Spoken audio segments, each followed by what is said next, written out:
ہانی کے گھر میں گئے تو ان کو سارا حال بتا دیا. حالانکہ ہانی اس وقت حکومت کا ہی بندہ تھا، یعنی ایک حکومت کی کارندہ تھا اس وقت، لیکن بہت بڑی عظیم اس وقت شخصیت تھی، اور انہوں نے مسلم بن عقیل رحمہ اللہ کو اپنے گھر میں پناہ دی. تو ابن زیاد کو پتہ چلا کہ جب مسلم بن عقیل جب کوفہ کے اندر ہے، تو انہوں نے اپنے ایک رازدار کو کچھ پیسے دیے اور انہوں کو اس کو کہا کہ آپ جائیں اور اس کا پتہ کریں مسلم بن عقیل رحمہ اللہ کا. تو مسلم بن عقیل کا ہی ایک رازدار تھا، اس کے پاس یہ ابن زیاد کا حواری حرامی وہاں جب گیا تو انہوں نے بڑی مکاری اور فریبی کے ساتھ جھوٹ بولا، اور انہوں نے کہا کہ میں شام کا بندہ ہوں، اللہ نے میرے دل میں اہل بیت کی محبت پیدا کی ہے، میں مسلم بن عقیل کے ہاتھ پر بیعت کرنا چاہتا ہوں، آپ مجھے اس کے پاس لے کر چلے جائیں. تو انہوں نے کہا کہ ٹھیک ہے، میں مسلم بن عقیل کو آپ کے ساتھ ملا دوں گا. تو وہ 2-3-4 دن اس کے پاس گئے، پھر بھی پتہ نہ چل سکا. تو لوگ ابن زیاد نے پوچھا کہ ہانی کیوں نہیں آ رہی ہے، تو لوگوں نے کہا کہ ہانی بیمار ہے. حالانکہ ہانی اس وقت مسلم بن عقیل کی پروٹیکشن کے لیے اس کے گھر میں ہی تھی. تو ابن زیاد نے ہانی کو یہ پیغام بھیجا کہ میں آپ کے گھر آپ کی طبیعت پوچھنے کے لیے آ رہا ہوں. تو اس وقت 3 بندے تھے، ایک ہانی تھے، ایک مسلم بن عقیل کے رازدار تھے، شاید اس کا نام بھی ایسا ہی مسلم، شاید میرے ذہن میں ہے کہ وہ اس کا نام ایسا تھا، اور مسلم بن عقیل رحمہ اللہ تھے. تو مسلم بن عقیل ہانی کے گھر میں چھپے ہوئے تھے. تو اس نے رازدار نے کہا کہ آپ ابن زیاد ابھی آ رہے ہیں، اس کو قتل کر دیں. تو ہانی نے کہا کہ یہ ٹھیک نہیں ہے کہ مہمان گھر آئے اور ہم ان کو قتل کر دیں. تو ابن زیاد جیسے ہی ہانی کے گھر میں آئے بیٹھے، تو رازدار جو تھے مسلم بن عقیل کے، انہوں نے شعر پڑھنے شروع کی تاکہ مسلم بن عقیل تیار ہو کر آئیں اور ابن زیاد جو اس وقت تنہا تھے ہانی کے گھر میں اس کو قتل کر دیں. لیکن دیکھیں یہ رسول اللہ صلی اللہ علیہ وسلم کے خاندان کے بچے کی کتنی عظیم اس کی عظمت ہے، اس کی کردار ہے، اس کا اخلاق ہے، انہوں نے اس کو قتل نہیں کیا. تو وہ بات کرتے کرتے تھک گئے.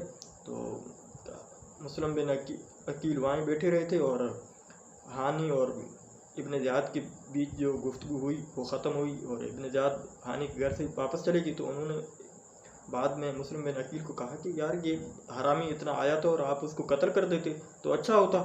تو انہوں نے کہا کہ میں نے اس لیے قتل نہیں کیا. انہوں نے پھر نبی اکرم صلی اللہ علیہ وسلم کی وہ حدیث پاک پڑھی کہ انہوں نے کہا کہ میں نے حضرت علی رضی اللہ عنہ سے سنا، انہوں نے کہا کہ نبی اکرم صلی اللہ علیہ وسلم نے فرمایا کہ مومن کبھی بد ایمانی اور دھوکے سے کسی کو قتل نہیں کر سکتا، یعنی دھوکے کا راستہ اختیار نہیں کر سکتا. اس لیے میں نے نہیں چاہا کہ میں اس کو ابن زیاد کو قتل کروں. اور دوسری یہ بات ہے کہ جس کے گھر میں رہ رہا ہوں اس کے اندر وہ بھی مہمان ہے اور میں بھی مہمان ہوں، اور میں مہمان ہو کر اس کو اگر قتل کروں تو یہ میرے لیے اچھا نہیں.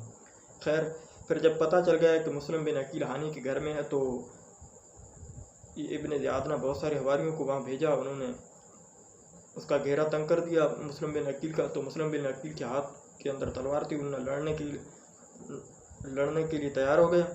تو انہوں نے کہا کہ آپ ہم سے لڑیں نا، ہم آپ کو کچھ نہ کریں گے، آپ اپنے آپ کو ہمارے حوالے کر دیں. تو خیر مسلم بن عقیل رحم اللہ گرفتار ہو گئے. پھر جب ابن زیاد کے پاس لائے گئے تو انہوں نے وعدے خلافی کرتے ہوئے عرب کے اس عظیم قانون کو ہی توڑ دیا، اور انہوں نے مسلم بن عقیل کو رحم اللہ کو شہادت کے رتبے پہ فائز کر دیا، اس کو شہید کر دیا. اللہ کی لعنت ہے ان لوگوں پر، اور تمام فرشتوں کی لعنت ہے اور تمام انسانوں کی لعنت ہے جس نے حسین ابن علی کے اس عظیم شخصیتوں کو اور ساتھیوں کو اس ظالمانہ اور مظلومانہ طریقے سے قتل کیا اور شہید کر دیا. اور مسلم بن اور ہانی تھے اس کو بھی مارا اور پیٹا.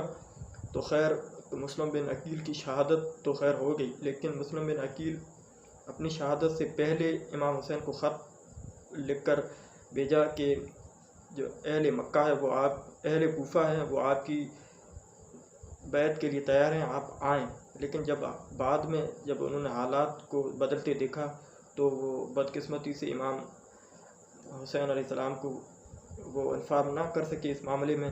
خیر امام حسین علیہ السلام مسلم بن عقیل کی اس پہلی خبر کے مطابق ہی اپنے ساتھیوں کے ساتھ ہی مکہ سے اہل کوفہ تشریف لائے.